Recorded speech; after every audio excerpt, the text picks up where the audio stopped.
बिस्मिल्लाहिर्रहमानिर्रहीम। बच्चे जो हमारे 9 क्लास के तैयारी कर रहे हैं, 10th क्लास के, उनका पेपर है। अल्लाह ताला उनको कामयाब करे। परसों उनका इंग्लिश का पेपर है। तो वो तो इंग्लिश का है, तो हम यहाँ फ़िज़िक्स और मैथमेटिक्स की बात करेंगे, क्योंकि हमारा जो मेन कंसर्न है वो यही दो सब्जेक्ट हैं जो कि बच्चों के लिए बहुत ज़्यादा मुश्किल होते हैं, ख़ास तौर पे मैथमेटिक्स। तो ये मैंने जो 9 क्लास की इम्पोर्टेंट क्वेश्चंस की सीरीज़ मैंने जितने हो सकते हैं उस वक्त तक आपके पेपर तक कोशिश करूँगा कि सारे मशहूर जो क्वेश्चंस हैं वो एक बार करवा दूँ आपको।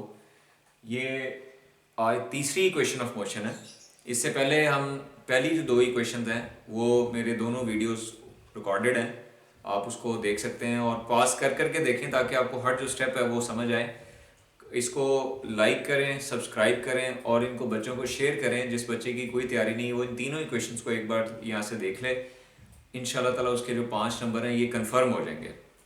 अच्छा, अब हम आगाज़ करने से पहले मैं आपको बता दूं कि क्वेश्चन इस तरह पूछा जाता है, use graph to prove that 2as equal to V F square minus we I square. यानी कि आपने ग्राफ की मदद से साबित करना है कि 2as equal to V F square minus we I square. ये तीसरी इक्वेशन है मोशन की, और इसमें जो a है वो एक्सेलरेशन है, s जो है वो बॉडी ने कितना फासला तय किया, वी एफ जो है उसकी फाइनल वेलोसिटी है, और जो वी आई है ये उसकी इनिशियल वेलोसिटी है। ज़रूर कमेंट्स में बताया करें अगर किसी बात पे कोई इशू आता हो, कोई पॉइंट ना समझ आता हो, तो you just need to tell me, write in the comment section and I will definitely address it. Okay, तो वही फिगर जो कि पहली दो में बनाई है हमने, इक्वेशन 1 में, इक्वेशन 2 में, यहाँ पे भी वही फिगर बनाएंगे और उसी से हमने प्रूव करना है। ओके, तो आगाज करते हैं। मैं इसको एक बार अरेज कर देता हूं ताकि स्पेस ज्यादा हो और आपको जो डायग्राम है वो समझ आ सके।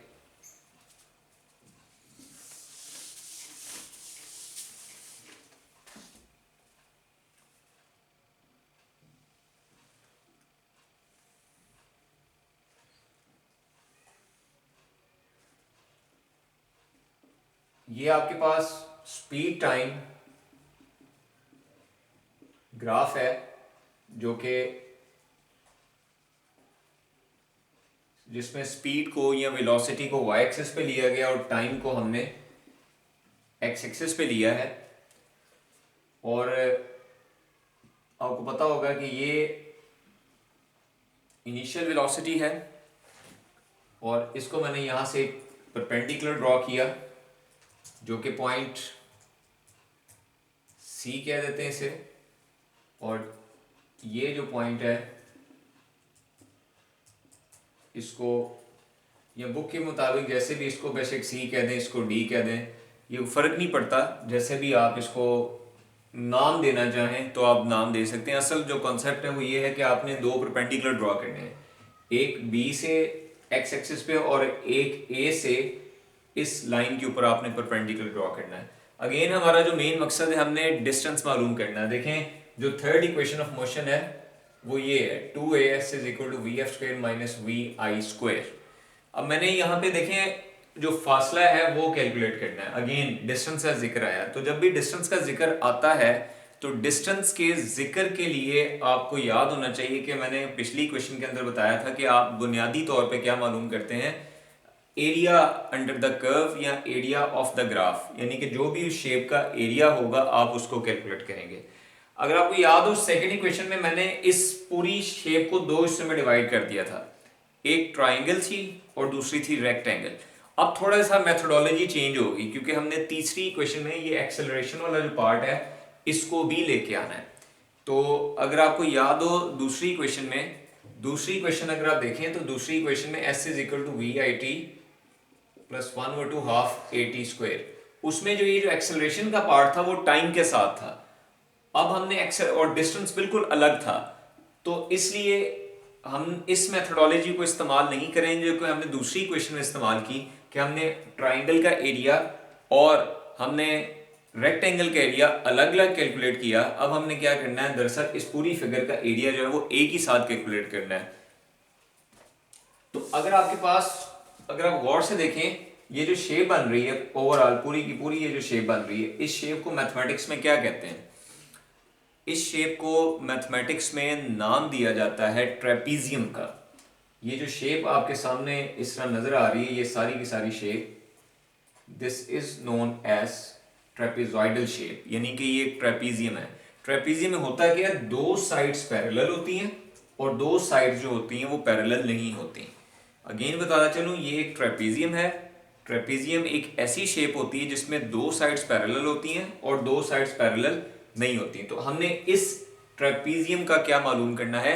एरिया मालूम करना। मैं अगेन बताता चलूं, इस शेप को हम नाम देते हैं trapezium.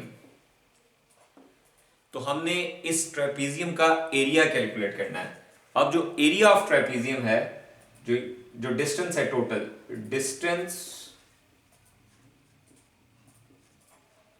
Travelled is equal to area of trapezium. अब ये ट्रेपीजियम क्या है? ओ ए बी डी, यानी कि ओ ए बी डी। तो ये आपके पास एक कंप्लीट ट्रेपीजियम बन रही है और इसी ट्रेपीजियम का हमने क्या मालूम करना है? एरिया कैलकुलेट करना है। तो इसको मैं एरिया का, हमारे पास जो बुनियादी फार्मूला है ट्रेपीजियम का एरिया, याद रखना है, average sum of lengths of parallel sides, sum of lengths of parallel sides divided by 2 multiply by height। अब ये आपने याद रखना है, ये ट्रेपीजियम का जो एरिया कैलकुलेट किया जाता है वो इस फॉर्मूले से कैलकुलेट किया जाता है। गौर से देख लें, sum of length of parallel side, यानी कि ये जो ट्रेपीजियम है इसकी जो पैरेलल साइड्स हैं उनका आपने सम ले लेना है, उसको डिवाइड करना है किसके साथ? 2 के साथ, और आपने उन दोनों पैरेलल साइड्स के दरमियान जो हाइट है उसके साथ आपने इसको क्या कर देना है? मल्टीप्लाई कर देना। तो this what we need to tell you कि ये आपके पास फॉर्मूला है एरिया ऑफ ट्रेपीजियम का। तो इसको मैं बच्चों इक्वेशन नंबर 1 का नाम दे देता हूँ। आपने वीडियो को रोक रोक के देखना ताकि हर स्टेप आपको जो है वो क्लियर हो, समझ आए। अच्छा, अब इसके बाद अब हम क्या करेंगे? आपने इस इक्वेशन के अंदर आपने वैल्यूज जो है वो पुट करते चले जाना है। अब देखें, आपने जो पैरेलल साइड्स हैं, फिगर से देखकर आपने बताना है कि पैरेलल साइड्स क्या हैं। आप पैरेलल साइड्स देखें, ओ ए और डी बी, ये दोनों साइड्स पैरेलल है। O A D B parallel mean ये एक दूसरे को क्रॉस नहीं करेंगी, लेकिन अगर आप इनकी बात करेंगे तो ये आगे जाके क्रॉस करेंगी। ए बी और ओ डी ये पैरेलल साइड्स नहीं है, लिहाजा पैरेलल साइड्स कौन सी हैं? ओ ए है और बी डी है। इसको आपने ऐड करके 2 के साथ डिवाइड कर दिया और मल्टीप्लाई बाय, अब दोनों पैरेलल साइड्स के दरमियान जो हाइट आती है वो आपने मालूम करनी है। और हाइट जो होती है वो हमेशा याद रखना है, height is always a perpendicular distance between 2 sides. अब दो साइड्स के दरमियान जो परपेंडिकुलर डिस्टेंस है वो है ए सी भी हो सकता है और ओ डी भी हो सकता है, वो आपकी अपनी मर्जी है। इसको हम क्या करते हैं? ए ओ डी के साथ हम इसको क्या कर देते हैं? मल्टीप्लाई कर देते हैं। इसकी जो हाइट है वो क्या है? ओ डी है। आई होप सो कि यहाँ तक आपको क्लियर हो गया होगा, क्लियर हो गया होगा यहाँ तक। तो इससे हम आगे बात करते हैं।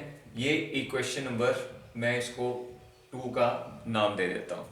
तो ये हमने इसको क्वेश्चन नंबर 2 का नाम दे दिया। अब अगले स्टेप में आपने क्या करना है? अगले स्टेप में आपने ये करना है कि इस 2 को इधर ले जाए, तो आपके पास आ जाएगा 2a प्लस डी बी और यहां पे आ गया ओ डी। इक्वेशन नंबर 2 इसको कहते हैं आप। इस 2 को मैं दूसरी तरफ ले गया हूं। अब देखें, आपको एक चीज यहां पे अंडरस्टैंड होनी चाहिए, जो थर्ड इक्वेशन ऑफ मोशन है वो है 2as। 2s तो आ गया, अब क्या रह गया? a रह गया। तो a को मालूम करने के लिए पहली इक्वेशन को जरा जहन में लेके आए। पहली equation vf equal to vi plus at है। आपको याद होगा पहली इक्वेशन ये है, V F equal to V I plus A T. अच्छा, अब इसमें जब हमने पहली इक्वेशन मालूम की थी तो आपको याद होगा कि पहली इक्वेशन में एक्सेलरेशन हमने कैसे मालूम किया था। एक्सेलरेशन को मालूम करने के लिए हमने ए बी लाइन की, ये जो आपके पास लाइन आ रही है ए बी, इसकी स्लोप को कैलकुलेट किया था। मैं अगेन बताना चलूं, हमने यहाँ पे एक्सेलरेशन लेके आना है, यहाँ पे दोनों।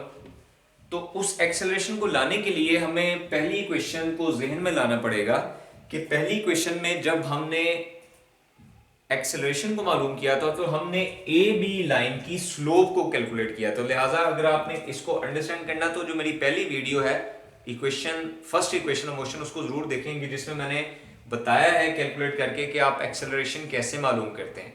तो आपको मैं याद करवाता चलूं, वहां पे जो एक्सेलरेशन आपको याद करवाता चलूं वो था बी सी डिवाइडेड बाय ए सी। याद रखना इस बात को।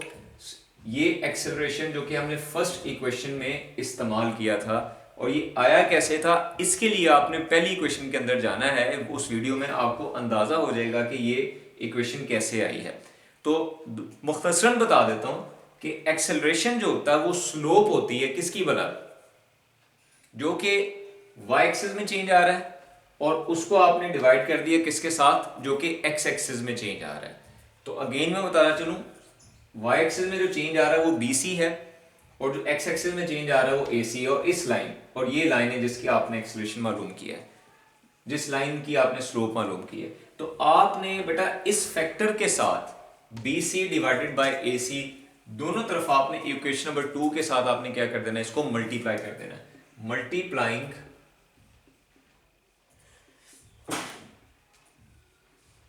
both sides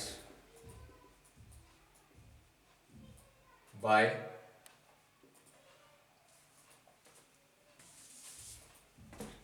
BC divided by AC।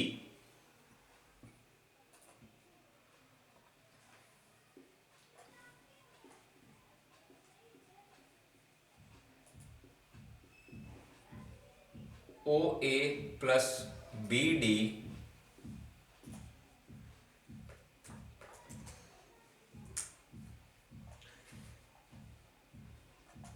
तो मैंने क्या किया है कि दोनों तरफ, अगर आप इक्वेशन को बेटा गौर से देखें तो BC डिवाइडेड बाय OAC के साथ मैंने दोनों तरफ क्या कर दिया, मल्टीप्लाई कर दिया।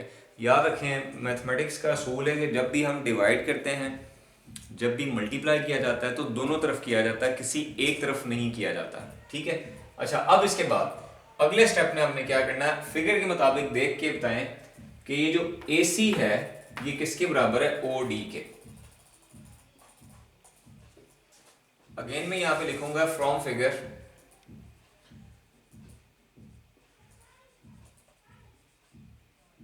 AC बराबर है OD के। तो ये जो ऊपर वाली इक्वेशन है, यहां AC की जगह पे आपने क्या लगा देना है, OD पुट कर देना है। तो मैं आई होप सो कि आपको क्लियर हो गया होगा। तो मैं इसको मैं यहां से अरेज करता हूं और यहां पे हम आ जाते हैं। तो ये आ गया बेटा 2S multiply by BC divided by AC is equal to OA plus BD OD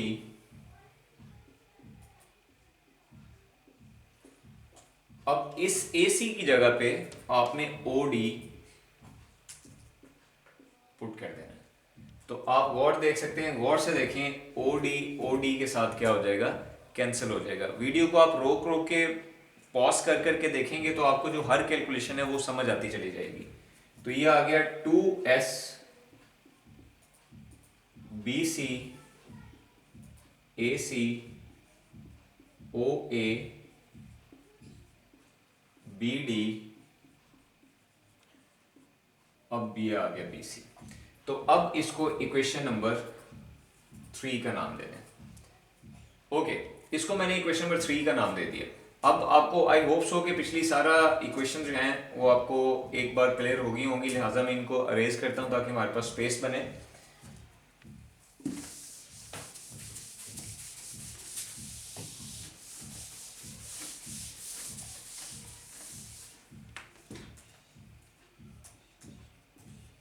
अच्छा, अब आपने गौर करना है, वी नो,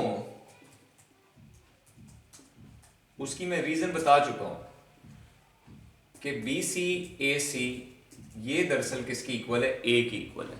ये स्लोप है और ये एक्सेलरेशन की इक्वल है ए बी लाइन की स्लोप। और इसके ऊपर मैं फर्स्ट दोबारा रिपीट कर देता हूं कि फर्स्ट इक्वेशन ऑफ मोशन जब हमने प्रूव की थी तो उसमें इस बात को मैं एम्फसाइज कर चुका हूं कि ये एक्सेलरेशन कैसे आता है, slope of A B line.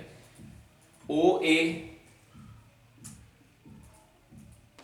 किसकी इक्वल है, वी आई के। बी डी, बी डी ये सारे का सारा ये इक्वल है वी एफ के। ये सारे का सारा जो आपके पास है ये वी एफ की इक्वल है, बी डी सारे का सारा, यहां से लेके यहां तक ये सारे का सारा वी एफ की इक्वल है। ओके, अब रह गया बी सी। तो बी सी को अगर आप गौर से देखें तो बी सी को हम लिख सकते हैं, अगर मैं इस पूरी क्वेश्चन को देखूं तो B D can be written as D C plus B C, यानी कि जो ओवरऑल बी डी है ये दो हिस्सों में बढ़ जाता है, एक है D C plus C B या बी सी।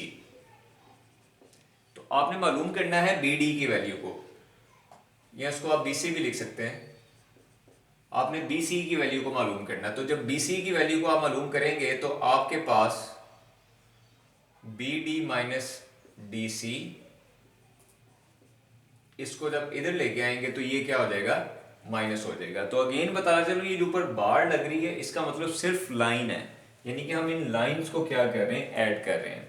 ओके, बी डी किसकी इक्वल है, अगेन वो वी एफ के, और जो डी सी है ये इक्वल है वी आई के, क्योंकि जो डी सी है ये इक्वल है ए ओ के, और ये भी किसकी इक्वल है, वी आई के इक्वल है। तो आपके पास जो बी सी इक्वल आ गया वो आ गया वी एफ माइनस वी आई। आप इस बात को डायरेक्ट भी याद रख सकते हैं कि ये जो बी सी है ये simple v f minus we i के इक्वल है। ये मैंने सारी कैलकुलेशन इसलिए की ताकि आपको पता चल जाए कि जो बी सी है वो किसकी इक्वल है। आपने इसको इक्वेशन नंबर 3 में जाके इन सारी वैल्यूज को पुट कर देना है, पुट ऑल इन इक्वेशन 3। अब जब इक्वेशन 3 में जाके पुट करेंगे, गौर से देखना है,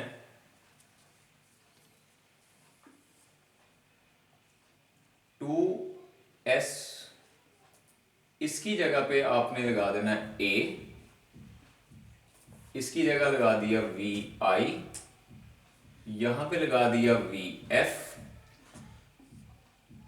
और बी सी की जगह पे लगा दिया वी एफ माइनस वी आई। ठीक है, अच्छा अब मैं इसको और अरेंज कर देता हूं। वी एफ को पहले लिख लें, वी आई को बाद में लिख लें। सब में अगर आप ऑर्डर भी चेंज कर दें तो फर्क नहीं पड़ता। ओके, आप सबने एक फॉर्मूला पढ़ा होगा मैथमेटिक्स में, ए स्क्वायर माइनस बी स्क्वायर का फॉर्मूला, वो इक्वल होता है ए प्लस बी, ए माइनस बी। अब इस फॉर्मूले के मुताबिक अगर आप गौर से देखें, वी एफ वी आई एक में प्लस एक में माइनस, तो इसका मतलब ये हुआ वी एफ का स्क्वायर माइनस वी आई का स्क्वायर। तो ये थर्ड इक्वेशन यहाँ पे प्रूव होगी। तो ये वो सीरीज है जो कि इक्वेशंस ऑफ मोशन की जो सीरीज थी वो खत्म हो गई। एग्जाम से पहले मैंने आपसे कहा था कि जितना मैक्सिमम हो सकता है मैं कोशिश करूंगा ये जो सारी इक्वेशंस हैं इनको एक बार कवर करवा दूं, और इससे आगे जो 4-5 लॉन्ग क्वेश्चंस हैं, इंपॉर्टेंट क्वेश्चंस हैं, वो भी आपने शेयर कर दूंगा आपके साथ। और 10th क्लास वाले बच्चों के लिए मेरा मैसेज है कि मैं एक लॉन्ग क्लास लूँगा जो कि आपके फिज़िक्स के पेपर से एक दिन पहले होगी, और उसमें जितने भी मैक्सिमम लॉन्ग क्वेश्चंस मैं कवर कर सका वो इंशाल्लाह ताला उसमें मैं कवर कर दूंगा। जैसे कूलम्स लॉ है, कैपेसिटर है, series parallel combination of capacitor है, रेजिस्टेंस है, ये जो सारे हैं उनकी सारी कैलकुलेशन एक बार आपको करवा दूंगा इंशाल्लाह ताला। और उस दिन मैं 10th क्लास की फ़िज़िक्स का गेस्ट भी दूंगा। आई होप सो कि आपको ये चीज़ें क्लियर हो जाएंगी। Thank you very much. Video को लाइक करें, सब्सक्राइब करें। अल्लाह हाफिज़।